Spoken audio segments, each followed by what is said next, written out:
80쪽을 보시면 등기의무자, 등기권리자 나와 있고요. 설명을 다 했던 건데 등기의 진정성을 확보하기 위해서 등기의무자를 등기신청 절차에 참여시키는 것이 공동신청이었죠. 그렇죠. 하지만 단독신청에 의한 경우 있었고요. 우리가 공부를 했었죠. 그리고 예외적으로 법률의 근거 규정이 있을 때는 직권에 의한 등기도 가능하다고 했습니다. 그리고 강공서의 촉탁에 의한 등기도 있죠. 이 강공서는 촉탁에 의한 등기는 신청과 의미는 똑같은 거죠. 맞습니까?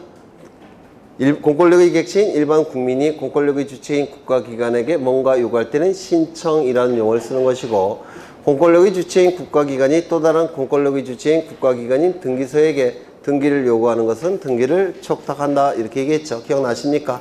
의미는 같기 때문에 신청에 관한 규정은 촉탁에도 적용될 수밖에 없습니다. 맞습니까? 다만 강공서와 등기를 촉탁할 때는 등기의 진정성이 이미 확보가 됐다고 평가하기 때문에 단독 촉탁이 원칙이에요. 즉 등기의 진정성을 확보하기 위한 규정을 빼고서 나머지는 신청에 관한 규정이 촉탁에도 규정될 수밖에 없습니다. 왜? 등기를 요구한다는 점에서는 똑같기 때문에 그렇습니다. 맞습니까? 네. 그래서 등기의무자, 등기권리자 쭉 나와 있고요.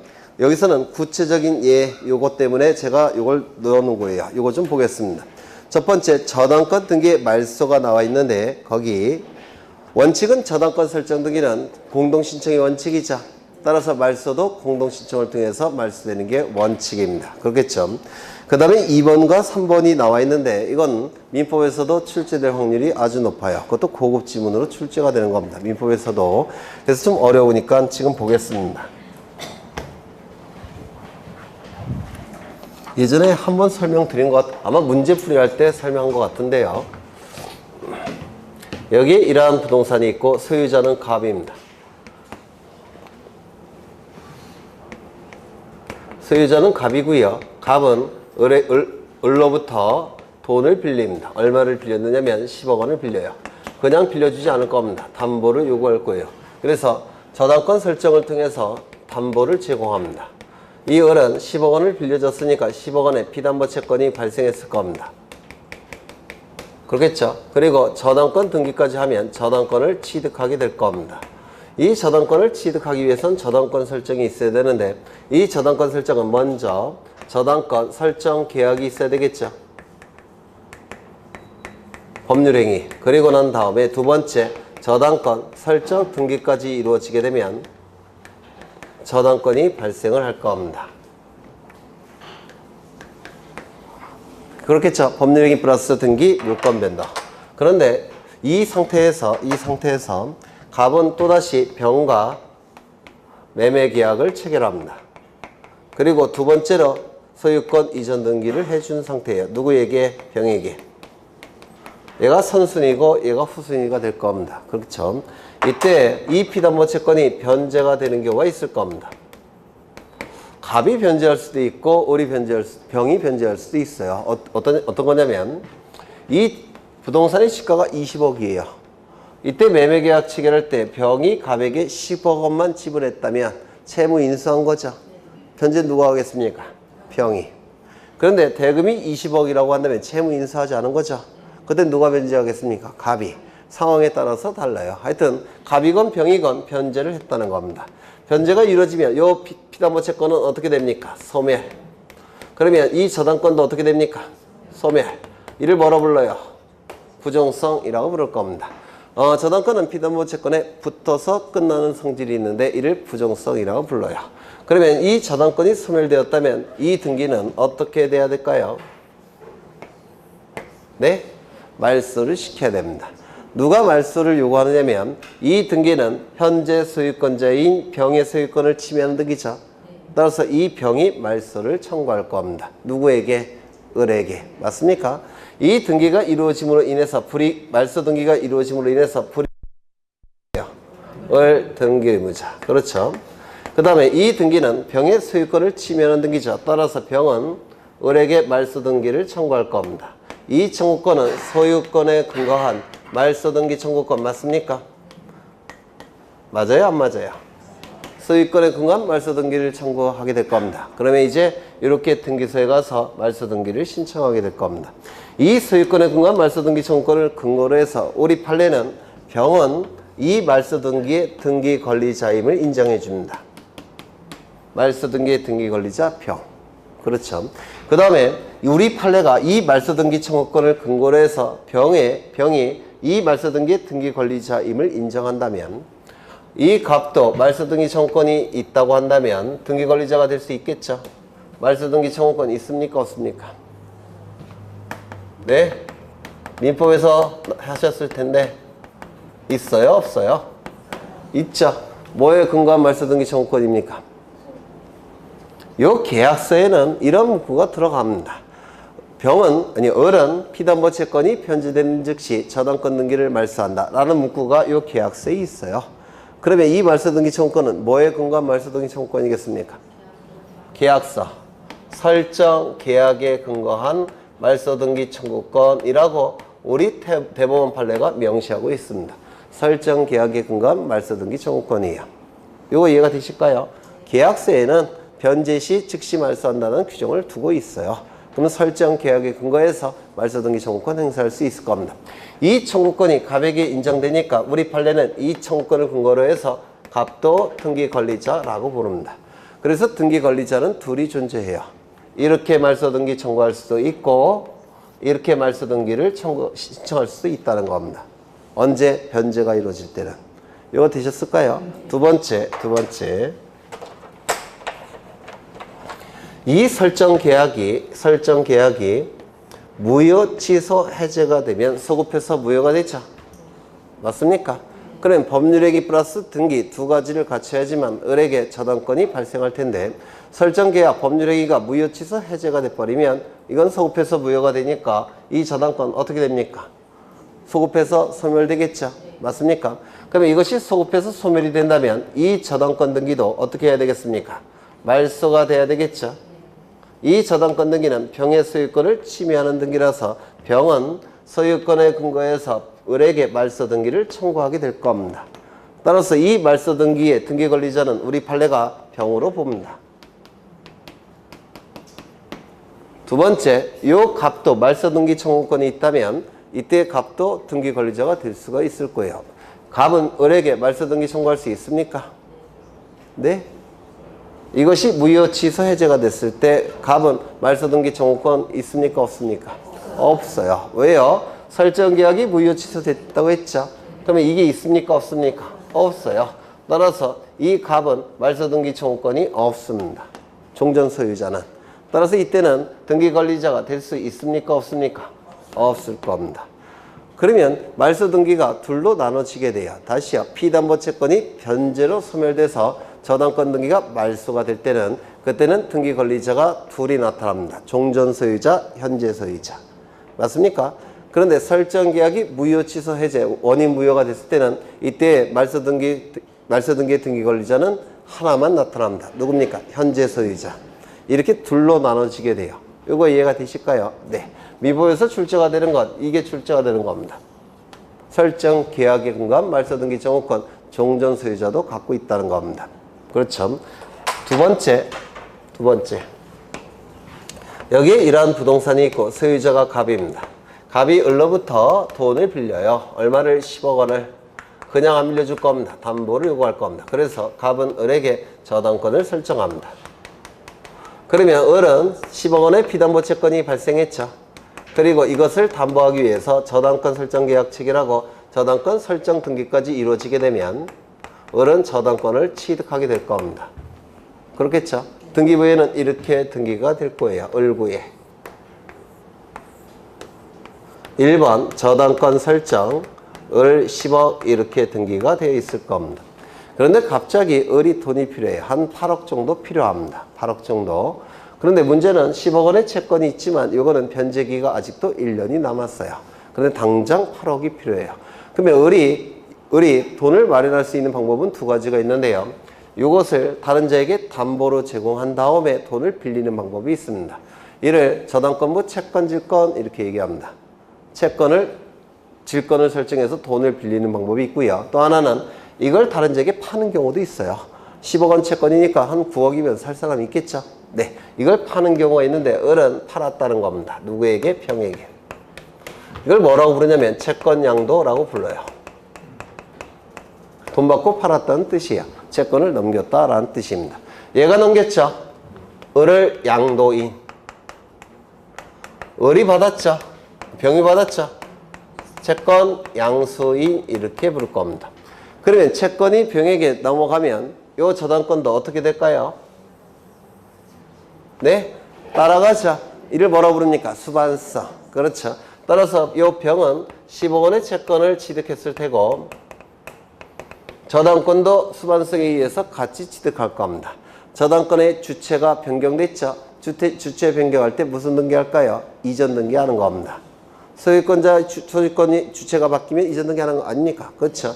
그래서 저당권 이전 등기를 하게 될 겁니다. 이 저당권 이전 등기는 소유자를 기준으로 할 때 몇 번째 노출됐습니까? 두 번째. 따라서 주등기, 부기등기, 부기등기. 그래서 이렇게 등기할 겁니다. 즉 여기에 이렇게 등기할 거예요. 1의 1. 1번 저당권 이전 병 이렇게 저당권 이전 등기를 하게 될 겁니다. 이때 갑은 채무자 갑은 병에게 변제합니다.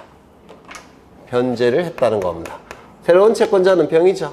병에게 변제할 겁니다. 누가? 갑이 병에게. 설정자 갑이 저당권자 병에게 변제를 할 겁니다. 그러면 피담보 채권 소멸될 겁니다.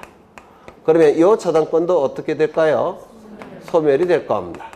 그러면 이 등기를 말소해야 될 겁니다.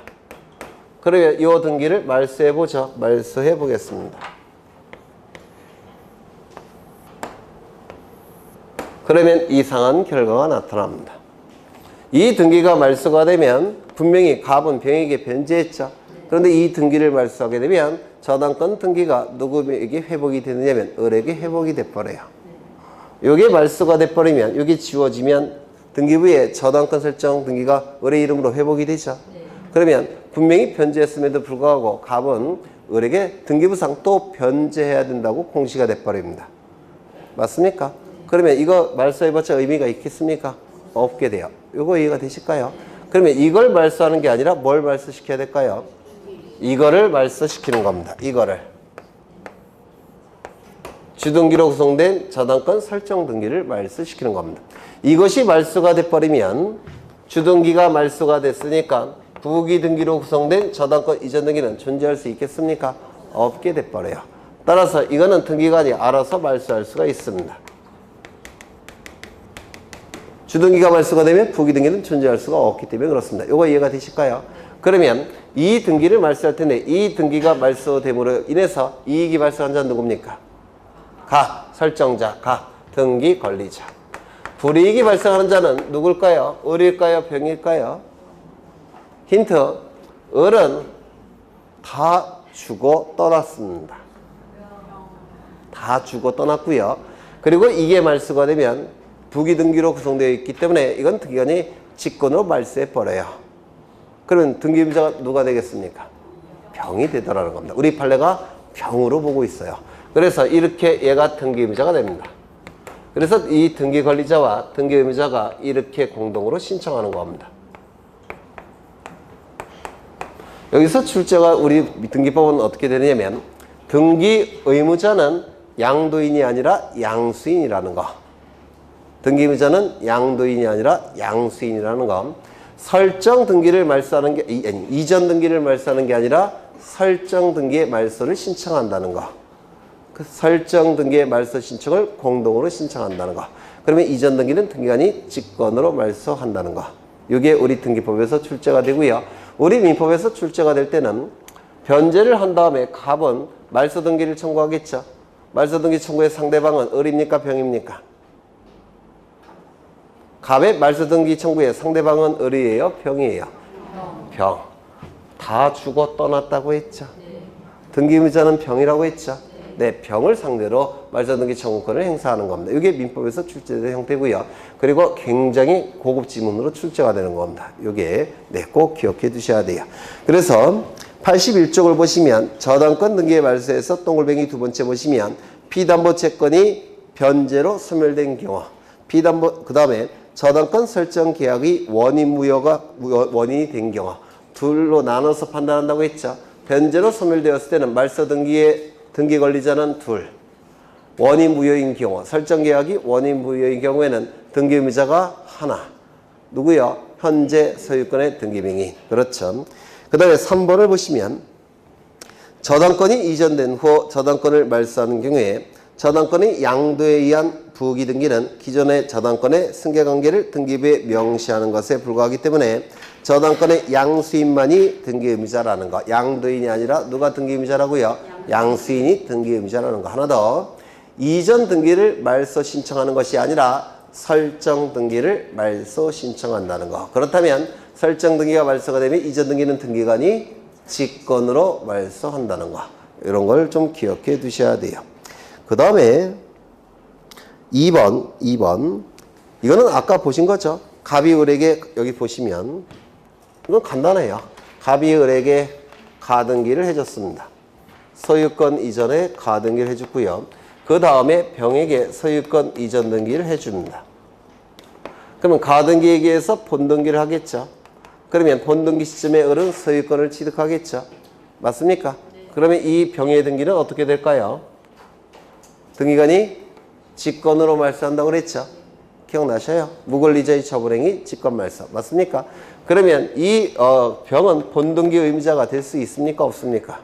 없어요. 왜? 직권 말소 대상에 불과하지. 본등기 의무자는 병이 아니라 갑이라는 겁니다.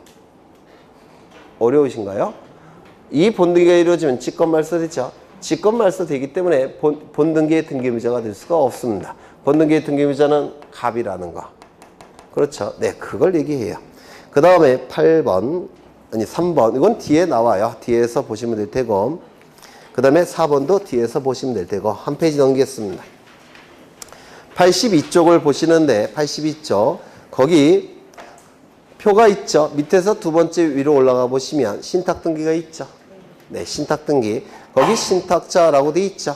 네. 제가 원고에 이렇게 지웠는데 편집하시는 분이 이걸 없앴나 봐요.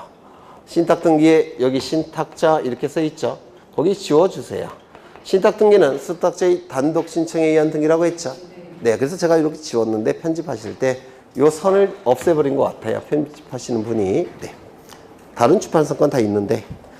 그 다음에 거기 등기신청권, 등기청구권 구별. 뭐 이거 다 아시겠죠? 먼저 등기청구권은 등기청구권자가 등기의무자에게 청구하는 거죠. 따라서 사인에 대한 권리니까 사건. 등기신청권은 상대방에게 하는 게 아니라 등기소에 하는 거죠. 등기소는 국가기관이니까 공권. 그렇겠죠.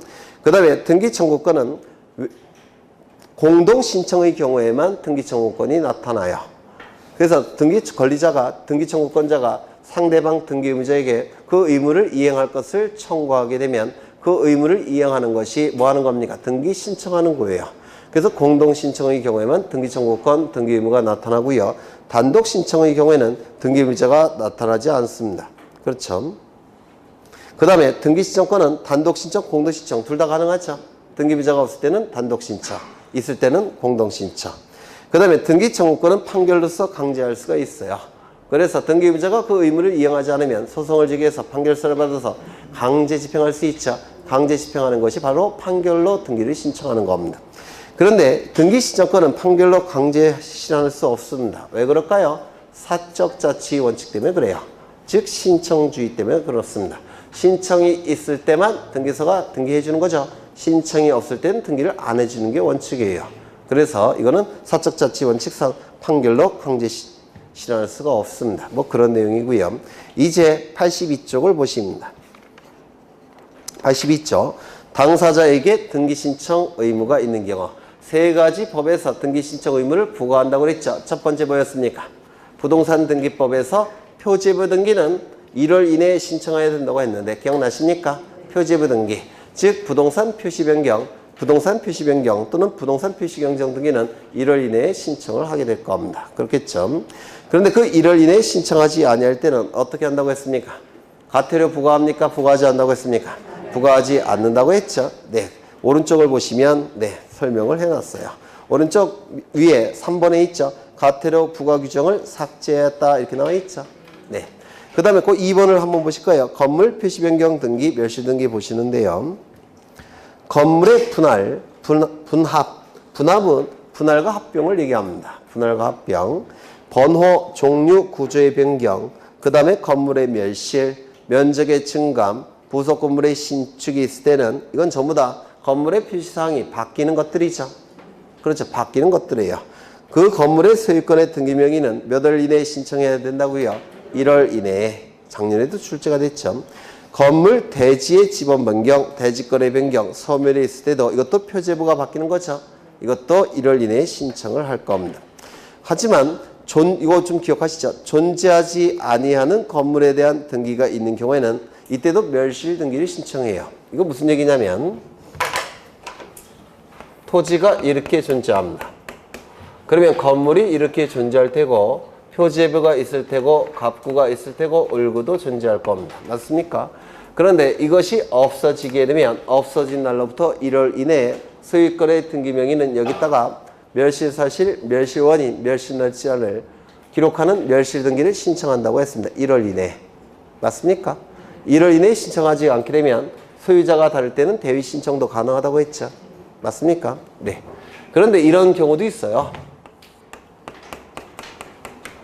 토지는 있는데 건물은 없어요. 건물은 없는데 등기부가 만들어진 상태입니다.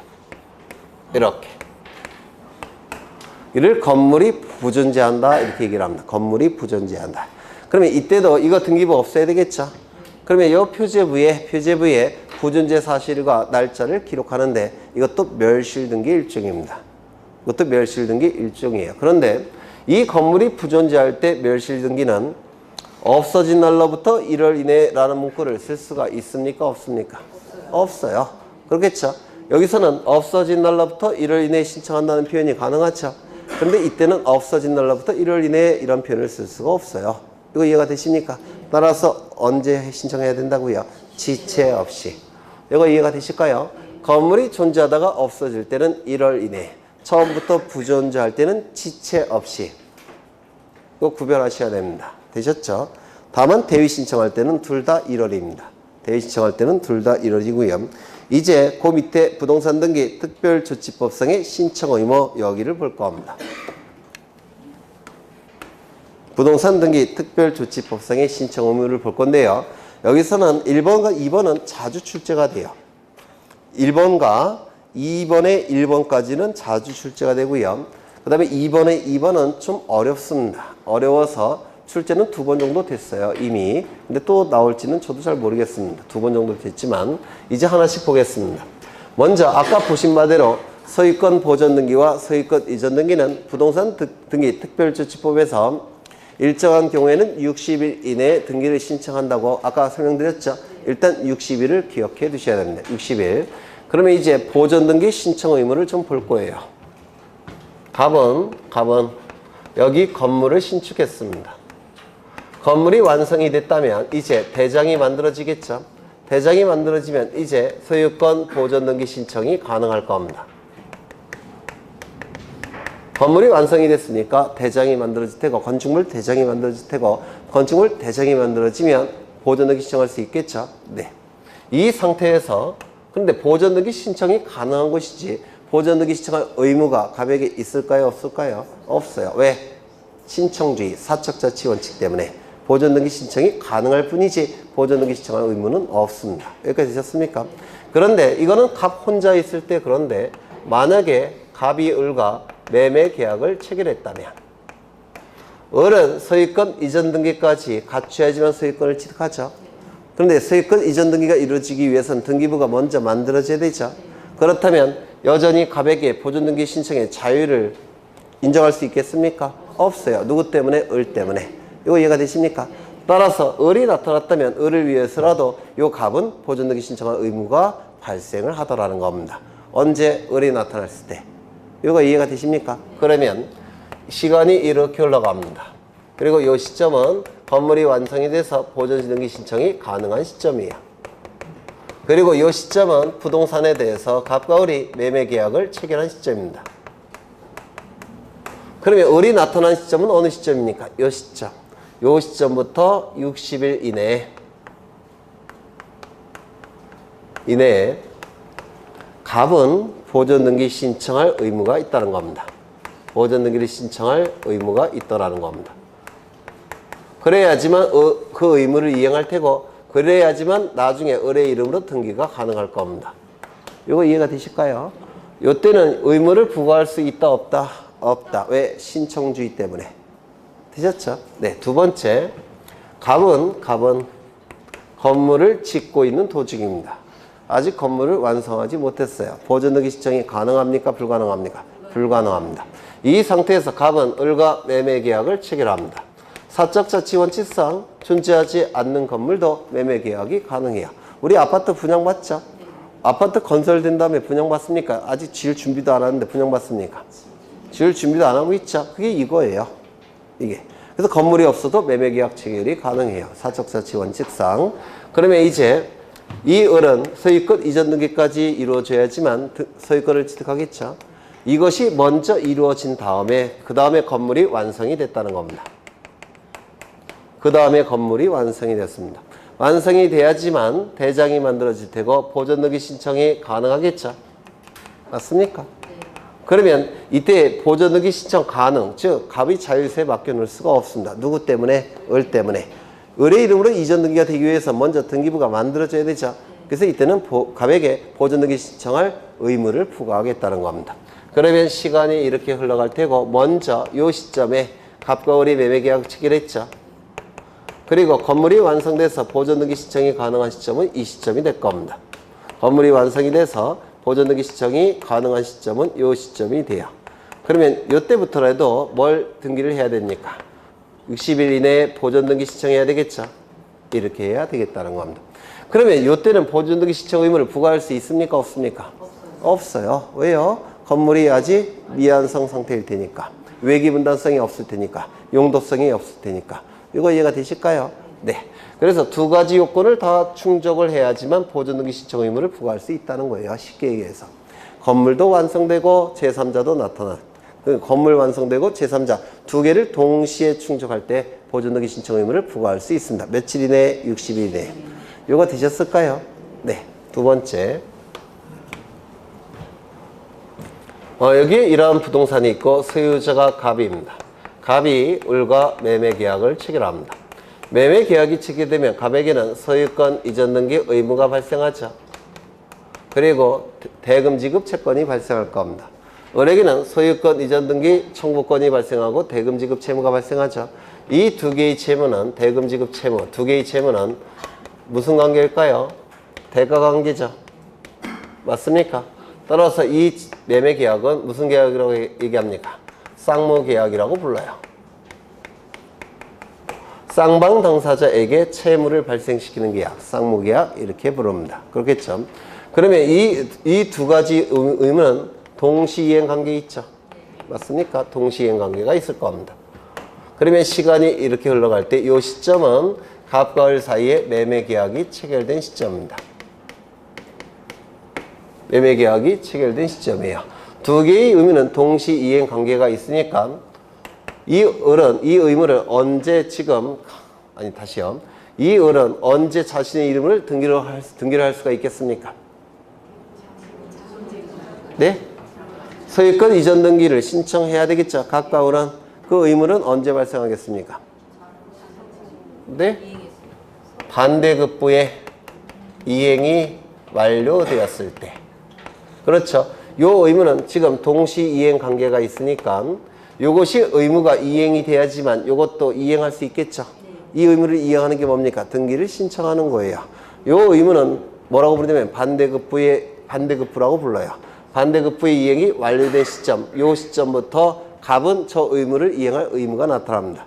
따라서 요 시점부터 며칠 이내에 등기를 신청해야 될까요? 60일 이내에. 누구 이름으로? 을의 이름으로 소유권 이전 등기를 신청해야 됩니다.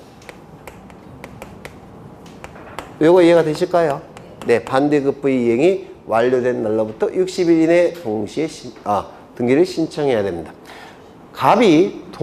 을이 갑에게 돈을 지급하지 않으면 갑이 등기해 주겠습니까? 안 해주겠죠? 돈을 다 지급해야지만 등기를 해줘야 될 겁니다. 돈을 다 받은 다음 날로부터 60일 이내에 이제 갑은 을에게 등기를 해줘야 된다는 겁니다. 두 번째. 여기까지는 쉬워요. 네. 매매가 아니라 증여 계약이 체결됐다는 겁니다. 그러면 갑에게는 소유권 이전 등기 의무가 발생하죠. 대금 지급 채무가 발생합니까? 발생하지 않죠. 그러면 이거는 대가적 의미가 있는 두 개의 채무가 발생하지 않죠. 이걸 뭐라고 부릅니까? 한쪽 편 당사자에게만 채무가 발생하는 계약, 편무계약 이렇게 얘기를 할 겁니다. 그러면 한쪽 편 당사자에게만 채무가 발생하니까 상대방은 반대급부가 있습니까? 없어요. 그래서 반대급부 이행이 완료된 날로부터 60일 이내에 이전 등기해야 된다. 이런 문구는 성립할 수 없겠죠. 그러면 이때는 뭐가 될 수밖에 없습니까? 이 의무가 발생한 날로부터 60일 이내에 의무를 이행해야 될 겁니다. 맞습니까? 네. 그러면 시간이 이렇게 흘러갈 테고 이 시점은 갑과 을 사이에 증여 계약이 체결된 시점입니다. 이때는 반대급부라는 말이 나올 수가 없죠. 이 의무가 발생한 날. 이 의무는 언제 발생합니까? 계약의 효력이 발생하는 시점에 의무가 발생합니다. 맞습니까? 그래서 여기는 계약의 효력이 발생한 날. 이때부터 60일 이내에 을의 이름으로 뭘 해줘야 된다고요? 소유권 이전 등기를 해줘야 되더라는 겁니다. 여기까지 되셨을까요? 되셨죠? 네. 여기까지는 쉽죠? 네, 여기까지는 쉽습니다. 하나 더. 여기 이러한 부동산이 있고 소유자가 갑입니다. 갑이 을과 매매 계약을 체결합니다. 그러면 갑은 소유권 이전 등기 의무가 발생할 테고 을은 소유권 이전 등기 청구권이 발생할 겁니다. 갑은 대금 지급 채권이 발생할 테고 을은 대금 지급 채무가 발생합니다. 이렇게 발생할 거예요. 그렇죠? 이때 이 을과 병이 매매 계약을 체결하면 을과 병이 매매 계약을 체결하면 이 을에게 뭐가 발생합니까? 소유권 이전 등기 의무가 발생할 테고 그리고 대금 지급 채권이 발생할 겁니다. 맞습니까? 이쪽은 병에게 뭐가 발생합니까? 소유권 이전 등기 청구권이 발생할 테고 그리고 대금 지급 채무가 발생할 겁니다. 맞나요? 맞죠? 이때 이 의무는 누구에 대한 의무입니까? 을. 요거는요. 을. 요거는 가. 그 다음에 요거는 가. 계약의 당사자 사이에 발생할 겁니다. 그렇겠죠? 이것도 마찬가지겠죠? 요거는 병. 이것도 병. 여기든 을. 이것도 을이 될 겁니다. 계약의 당사자 사이에 발생을 합니다. 맞습니까? 그렇죠. 그런데 이런 것도 있어요. 지금 갑을 매도인이라고 부를 테고 요 을을 매수인이라고 부르죠. 매수인의 지위를 이전시키는 계약이 있습니다. 우리 민법에. 매수인의 지위를 이전시키는 계약. 매수인의 지위는 이러한 권리와 의무를 가진 상태가 매수인의 지위예요. 그럼 이 지위가 고스란히 이전이 됩니다. 그러면 병에게는 소유권, 이전 등기 청구권이 발생을 할 테고요. 그 다음에 대금 지급 채무가 발생을 할 텐데 누구에 대한 권리입니까? 누구에 대한 채무입니까? 그러면 이 매매 계약을 뭐라고 부르냐면 소유권 이전 계약이라고 불러요. 소유권을 이전시키는 계약. 그리고 이 지위 이전 계약과 소유권 이전 계약은 같은 겁니까? 다른 겁니까? 완전히 달라요. 왜 같아요? 여기 다르잖아요? 다르지 않습니까? 이건 달라요. 여러분 시험법에 있는 건 이것만 있고요. 근데 채권법에 보면 이런 것도 있어요. 그래서 의미가 완전히 다릅니다. 이거 이해가 되실까요? 그럼 이 지위 이전 계약을 통해서 이것도 바뀌겠죠? 이거 뭐로 바뀌겠습니까? 병. 이게 지위 이전 계약이에요. 지위 이전. 매수인의 지위가 고스란히 이전된다는 뜻입니다. 요거 이해가 되셨을까요? 네. 그러면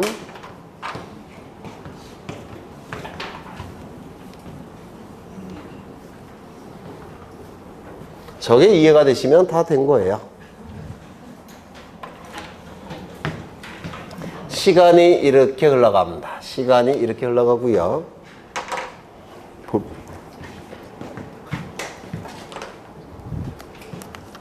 요 시점은 이 부동산에 대해서 갑과 을이 소유권 이전 계약을 체결한 시점입니다.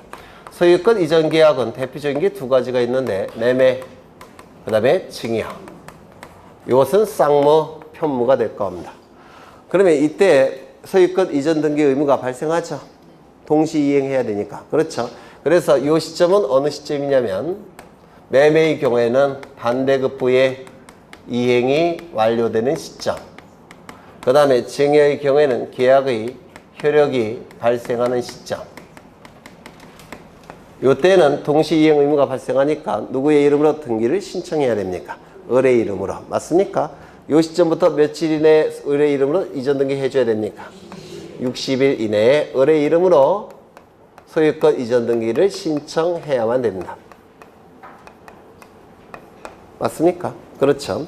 그런데 그 이후에 을이 병가 소유권 이전 계약을 체결합니다. 그리고 지위 이전 계약을 체결했다는 겁니다. 그렇다면 요 병이 나타나기 전까지는 이전 등기 을의 이름으로 해줘야 되겠죠. 맞습니까? 만약에 이 이전 등기를 해주지 않게 되면 어떤 등기가 나타날 가능성이 있습니까? 네? 여러분이 을이라면 이때 병과 매매계약을 체결했을 때 여러분 이름으로 등기하고 병의 이름으로 등기해 줄까요? 아니면 곧장 병의 이름으로 등기하도록 할까요? 세금 안 내기 위해서. 또는 무슨 등기가 나타날까요? 중간생략 등기가 나타납니다. 맞습니까?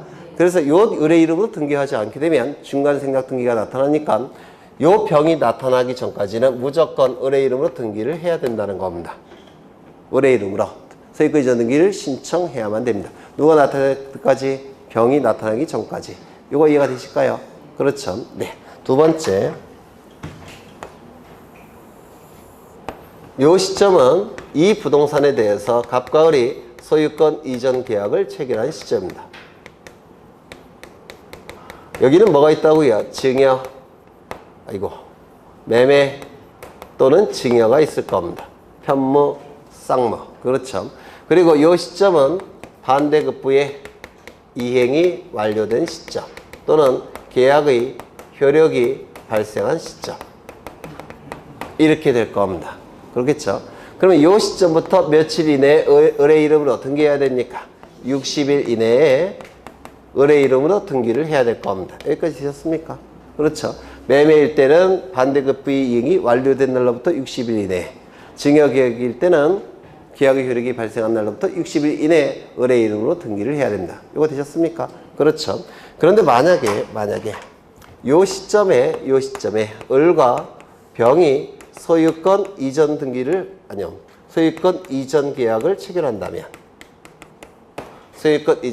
체결한다면 이때는 요 때부터 을의 이름으로 60일 이내에 등기를 갖춘 다음에 병의 이름으로 등기를 해야 되겠죠. 맞아요, 안 맞아요? 지금 갑과 을 간에 소유권 이전 계약 체결했죠. 그리고 그 이후에 을과 병이 소유권 이전 계약 체결했죠.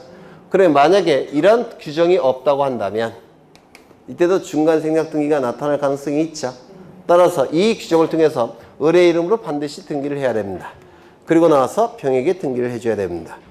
이 규정 때문에 중간생략 등기가 나타나겠습니까? 안 나타나겠습니까? 안 나타날 겁니다. 이거 이해가 되실까요? 네. 이제 마지막 하나. 이 시점은 이 부동산에 대해서 갑과 을이 소유권 이전 계약을 체결한 시점입니다. 그 다음에 이 소유권 이전 계약은 매매도 있고 증여도 있다고 했죠. 매매 또는 증여가 있을 겁니다. 그런데 이 시점이 무슨 시점이냐면 을과 병 사이에 지위 이전 계약을 체결한 시점입니다. 지위 이전 계약을 체결했어요. 그리고 이 시점은 반대급부의 이행이 완료된 시점, 그리고 계약의 효력이 발생한 시점입니다. 이 시점이 그렇다면 이때 이 시점부터 60일 이내에 을의 이름으로 소유권 이전 등기를 해야만 되겠습니까? 이때는 힌트, 지위 이전 계약이 체결됐죠. 그러면 을의 지위, 매수인의 지위가 이제 누구에게 넘어갑니까? 병에게 다 넘어갔죠. 따라서 이렇게 매매 계약을 체결한 것과 같은 결과가 돼버렸죠.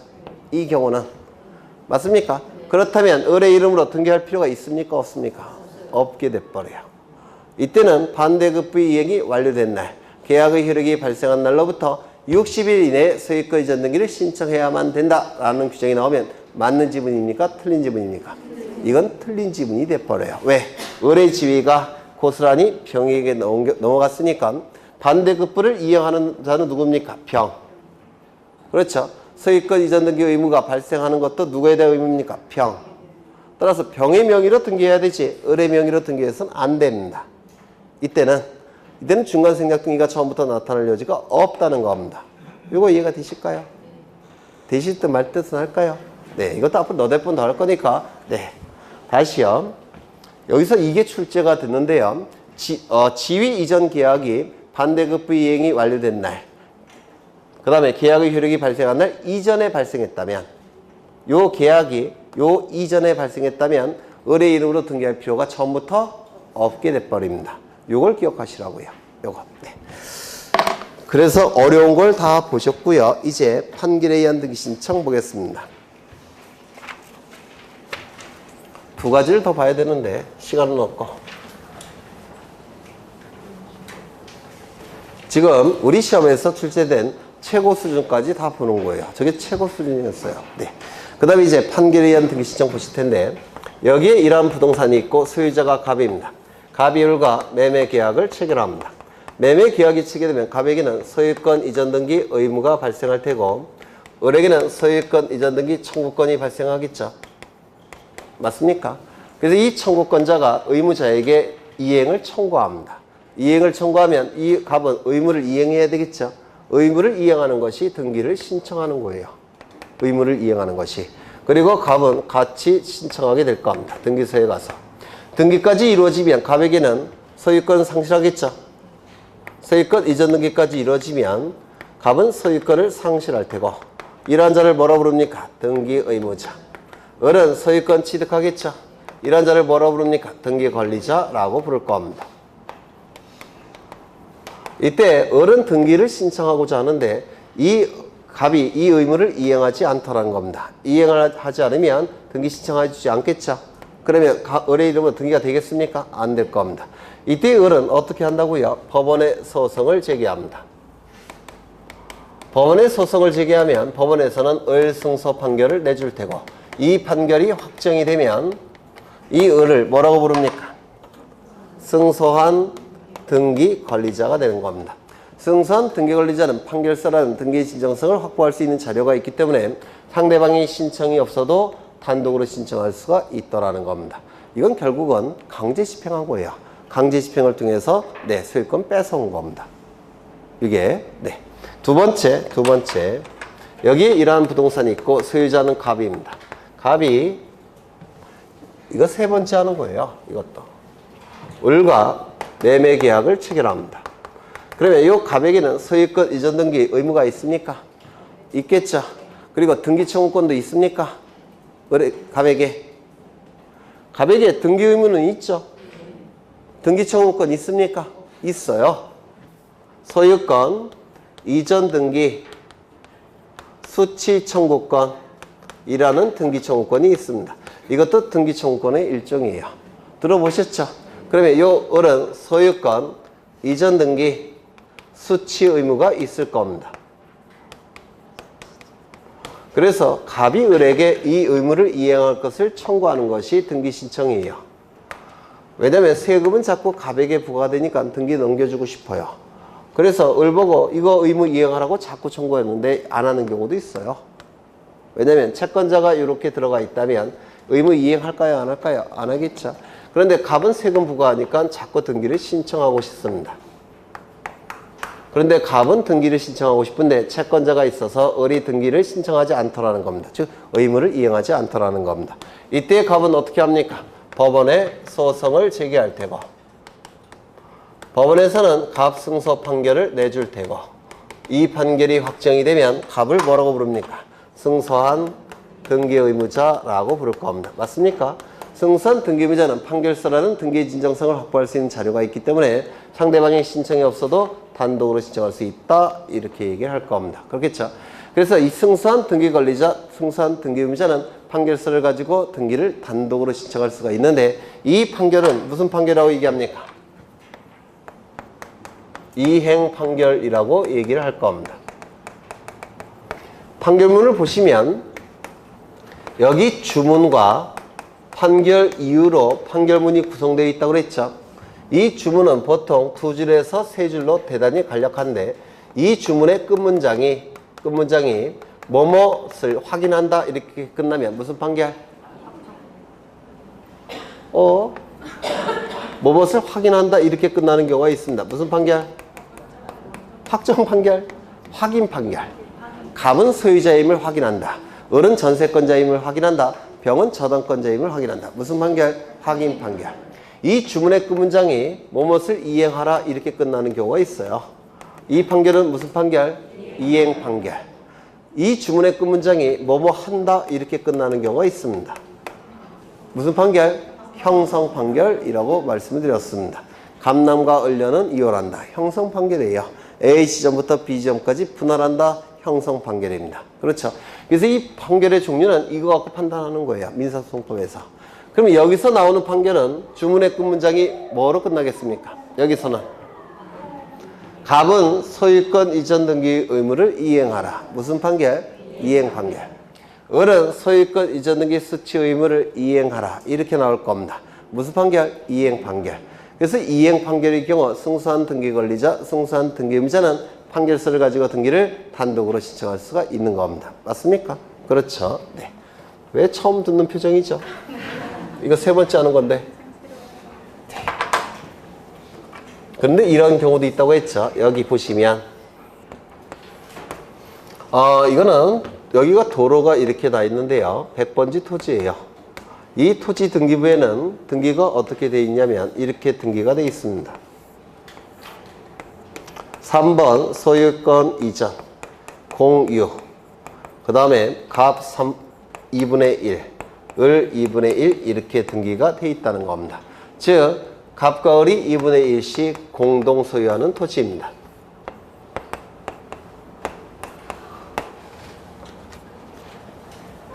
이렇게 될 수 있겠죠. 그런데 문제는 하루는 정치 얘기하다가 대판 싸웠어요. 정치 얘기하다가 정치나 종교 얘기하면 싸우게 되죠. 그렇죠. 대판 싸웠습니다. 그래서 갑이 을에게 뭐라고 그랬냐면 등기부에 너랑 같이 이름을 같이 둘 수 없으니까 이것 쪼개자 이렇게 제안을 합니다. 쪼갤 때는 여기 공평하게 2분의 1씩 A 지점부터 B 지점까지 분할을 한 다음에 이쪽은 내가 가질 테니까 이쪽은 네가 가져라 이렇게 제안을 합니다. 공평하죠? 네? 안 공평해요. 네, 안 공평하죠. 면적이 똑같다고 하더라도 가격은 하늘과 땅 차이겠죠. 그래서 얘가 거절하니까 열받은 요 갑이 소송을 제기합니다. 법원에. 이때 제기하는 소송이 뭐냐면 공유물 분할 소송이라고 불러요. 공유물 분할의소를 제기합니다. 공유물 분할소를 제기했더니 소장에다가 갑이 법원에다가 소장에 이렇게 썼어요. A 지점부터 B 지점까지 분할해 주시오. 이렇게 소를 제기했다는 겁니다. 그러면 법원에서는 이렇게 분할해 줄까요? 이렇게 해주더라는 겁니다. 이렇게 C 지점부터 D 지점까지 분할한다. 그리고 이쪽은 갑 소유로 하고 이쪽은 을 소유로 한다. 이렇게 판결이 나왔다는 겁니다. 이쪽은 갑 소유로 하고 이쪽은 을 소유로 한다. 이렇게 판결이 나왔습니다. 그러면 이건 무슨 판결일까요? 형성 판결이에요. C 지점부터 D 지점까지 분할한다. 한다로 끝났죠. 자정적인 형성 판결입니다. 그러면 이때 갑을 뭐라고 부르냐면 원고라고 부르고요. 그 다음에 을을 피고라고 부르는데 이때 이 원고가 승소 판결 받았습니까? 패소 판결 받았습니까? 네? 갑이 원했던 것은 이렇게 원했죠. 근데 법원의 판결은 이렇게 나왔죠. 원고가 원했던 바가 이루어지지 않으면 그건 패소 판결이에요. 따라서 이건 원고 패소 판결입니다. 그리고 피고 승소 판결입니다. 그러면 이제 요 패소 판결을 받은 요 갑은 요 법원이 인정한 요 부분에 대해서 등기 신청할 수 있을까요? 없을까요? 있더라는 겁니다. 이때 이 등기는 지분의 맞교환이에요. 공유물 분할은 지분의 맞교환이라서 지분 이전 등기를 신청하는 겁니다. 여하간 법원은 이쪽을 갑의 소유로 인정해줬죠. 패소 판결을 받았지만 이쪽은 갑이 소유예요. 지분 이전 등기 단독 신청할 수 있습니까? 있을 겁니다. 물론 을도 지분 이전 등기 신청할 수 있겠습니까? 있을 겁니다. 그렇다면 형성 판결의 일종인 공유물 분할 판결만큼은 이행 판결과 얘기가 달라집니다. 공유물 분할 판결은 이행 판결과 얘기가 달라져요. 이 이행 판결은 승소한 등기 권리자, 승소한 등기 의무자만이 판결서를 가지고 등기를 단독으로 신청할 수 있었습니다. 승소한 등기 의무자, 승소한 등기 권리자만 판결서를 가지고 단독으로 신청할 수 있었습니다. 맞습니까? 그런데 이 공유물 분할 판결은 승소, 패소 둘 다 신청할 수 있었죠. 원고, 피고 둘 다 신청할 수 있죠. 따라서 승소 여부, 패소 여부, 원고 여부, 피고 여부 따질 필요가 있습니까? 없더라는 겁니다. 이게 자주 출제가 돼요. 요게. 그 다음에 나머지는 시간을 아끼기 위해서 책을 좀 보겠습니다. 이때의 판결은 확정 판결일 걸 요구합니다. 미확정 판결은 상급법원에 올라가서 뒤집힐 수 있는 판결이 미확정 판결이에요. 그러면 미확정 판결을 가지고 등기가 됐을 때 상급법원에 의해서 판결이 뒤집히면 어떻게 돼야 됩니까? 말소돼야 되겠죠. 그건 너무나도 비경제적이에요. 따라서 뒤집힐 가능성이 없는 판결, 즉 확정 판결을 가지고 등기를 신청해야 됩니다. 그렇다면 가집행 선고부 판결은 확정 판결일까요? 미확정 판결일까요? 미확정 판결입니다. 따라서 가집행 선고부 판결을 가지고는 단독으로 신청할 수 있습니까? 없습니까? 없다라고 얘기할 겁니다. 확정 판결일 것을 요구하기 때문에 등기를 신청하는 자는 확정 판결이라는 걸 증명해야 되겠죠. 따라서 확정 증명서를 등기 신청 시 첨부해야 됩니다. 확정 증명서를 등기 신청 시 첨부해야 돼요. 이거 이해가 되실까요? 송달 증명서를 첨부하는 게 아니라 확정 증명서를 첨부하는 겁니다. 이제 하나만 보고 오늘 끝내겠습니다. 굉장히 어려운 거 볼 건데요. 여기 이러한 부동산이 있고 소유자가 갑입니다. 을과 매매 계약을 체결합니다. 소유권 이전 등기까지 이루어지면 갑이 가진 소유권은 을의 소유권으로 바뀌겠죠. 갑을 등기 의무자, 을을 등기 권리자라고 할 겁니다. 그래서 갑과 을은 등기소에 가서 등기를 공동으로 신청하게 될 겁니다. 갑은 등기를 해주고자 하는데 을이 받아가지 않습니다. 이유를 봤더니 여기에 채권자가 존재해요. 그래서 채권자가 채무자를 대신해서 등기 신청할 수도 있습니까? 있다고 그랬죠? 네, 일정한 요건을 구비한다면 대위 신청이 가능할 겁니다. 채권자 대위 신청. 그렇죠? 그런데 갑이 A가 같이 신청하러 가자고 오니까 갑이 이렇게 얘기합니다. 갑이 뭐라고 얘기하냐면 을을 데리고 와라. 돈을 지급한 을을 데리고 와야지만 내가 해줄 테니까 A 너는 너에게는 등기를 못 해주겠다. 이렇게 얘기를 할 수도 있겠습니까? 그럴 수도 있지 않을까요? 원래 이렇게 공동 신청하는 거죠. 그런데 이렇게 대위 신청한 거죠. 그랬더니 갑이 A에게 을 데리고 와야지만 내가 등기 신청할 거 해줄 거고 네가 왔을 때는 나 등기 못 해주겠다. 말을 바꿀 수 있지 않습니까? 그렇죠. 그러면 이 A는 어떻게 해야 될까요? 법원에 소송을 제기하는 겁니다. 이를 채권자 대위 소송이라고 불러요. 그러면 판결서 A 승소 판결 나오겠죠. A 승소 판결이 나올 겁니다. 그리고 확정이 됐다라는 겁니다. 그러면 판결서가 이렇게 있을 거예요. 판결서 주문이 있을 테고 그리고 이유도 있을 겁니다. 그리고 여기 원고도 기록되어 있을 테고 A, 피고도 기록되어 있겠죠. 피고는 누굽니까? 갑. 이렇게 기록이 되어 있을 겁니다. 그러면 이제 이 A는 판결서를 가지고 승소한 등기 권리자로서 단독으로 신청할 수가 있습니다. 되셨나요? 이때 이 판결서를 가지고 을도 단독으로 신청할 수 있느냐? 이게 문제가 된 사안입니다. A가 받은 판결서를 가지고 등기 권리자 을이 단독으로 신청할 수 있느냐? 이게 문제가 된 사안이에요. 있습니까? 없습니까? 있을 것 같아요.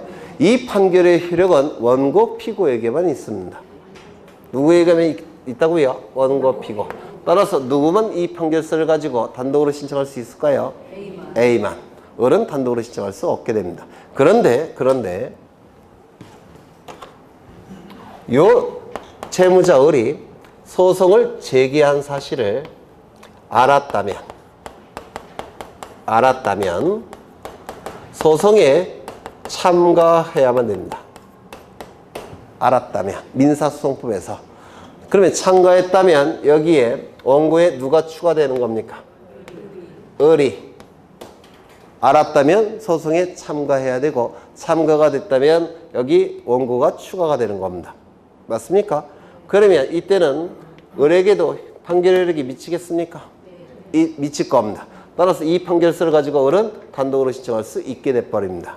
요거 이해가 되실까요? 네. 언제 알았다면 소송 참가해야 되고 참가되면 원고가 되니까 네. 이때는 단독 신청이 가능해요. 그러면 어디를 보시냐면 85쪽을 보십니다. 채권자 병이 채무자 을의 제3채무자에 다시요. 채권자인 병이 채무자 을의 제3채무자의 제3채무자가 여기 A라고 하지 않고 병이라고 한 거죠. 네, 이러면 이해가 쉬울 텐데. 네. 다시요. 채권자인 병이 채무자 을의 제3채무자 갑에 대한 소유권 이전 등기 청구권에 대하여 채권자 대위권에 의한 소송을 제기한 사실을 채무자가 알았다면, 이거 기억하십니다. 알았다면. 알 수 있었다면이 아니에요. 알았다면. 병이 얻은 승소 판결에 의하여 직접 자기 앞으로 소유권 이전 등기를 신청할 수 있다. 누가? 을이. 요거는 민법에서도 틀리는 문제로 낼 수 있어요. 워낙 중요한 테마라서 민법에서도 나올 수 있는 테마입니다. 틀리는 문제로. 네, 여러분이 맞히려고는 출제자도 생각 안 하실 겁니다. 네. 그래서 이거 꼭 기억하셔야 되고요. 사실 상속 등기까지 했어야 되는데 못했어요. 뭐 나중에 하면 되죠. 네, 시간 많으니까. 고생하셨고 시험은 1시간 후에 보면 되겠죠. 네, 문제를 조금 줄였어요. 등기법은 양이 좀 많아서 문제를 25문제로 줄였고요. 25문제 푸시면 돼요. 30분 동안에. 네, 이따가 뵙겠습니다. 수고하셨습니다.